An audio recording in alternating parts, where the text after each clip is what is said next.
When you value something, you give it attention. But also your attention gives things value.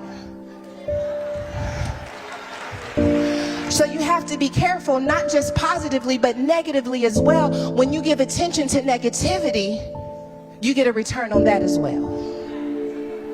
There are certain things that when I give them attention, they heighten my shame.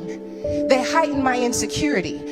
And so we have to be willing to do the work to ask ourselves, what did I get in return from that attention? Like, I gave you some attention for this drama. I gave you some attention for this thing that we've gone over and over again. And now for some reason, after I gave you attention, I feel less than. After I gave you attention, I feel more insecure. After I gave you attention, I don't know if I trust God anymore. There are some people that when you give them attention, there are some situations when you give them attention, you get a value, but the value is not necessarily in the place that you wanted. Now your depression has more value. Now your insecurity has more value. Now your trauma has more value. How did it become more valuable? It's because I gave attention to something that fed into something that was already living inside of me.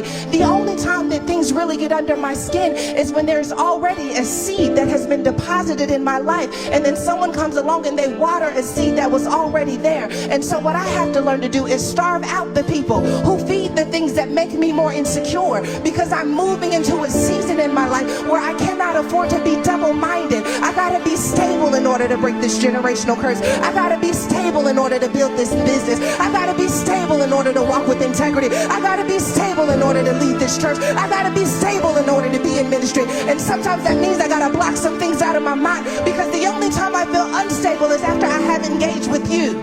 Some people are on assignment from the enemy and they don't even realize it. My assignment is not even to thwart you. My assignment is to divide your attention. Because if I divide your attention, then you will not have enough momentum to do the thing God has called you to do. The enemy didn't stuff the fruit down her mouth. All he did was divide her attention. I know you're focused on being fruitful and multiplying. I know you're focused on having dominion. But did you ever think about this fruit, and now her attention has been divided?